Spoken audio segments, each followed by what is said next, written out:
আরে কি হলো রে অপু, কিভাবে দাঁড়িয়ে থেকে চলবে? বাড়িতে তো সবাই অপেক্ষা করছে, তাড়াতাড়ি তো যেতে হবে নাকি রে? একদম ঠিক বলেছো বাবা, মা বৌদি সবাই কিন্তু তাড়াতাড়ি ফিরতে বলেছে, বুঝলি? এখন কি দরকার ছিল বলতো বর্দি? কি কি? ওটা আবার কি? আরে হেলিকপ্টার, বুঝতে পারো না? হেলিকপ্টারের দরকার ছিল, বেশ উড়ে গিয়ে দাদাকে নিয়ে বৌদির সামনে। সুযোগ তুই খুব খুব ফাজিল হয়ে গেছি, দেরি করতে হবে।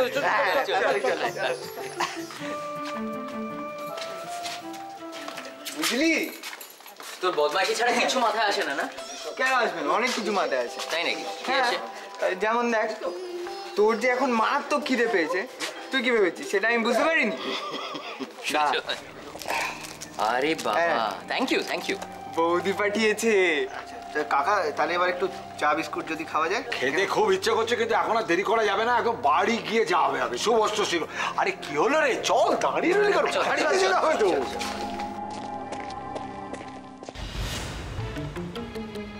দাঁড়ান।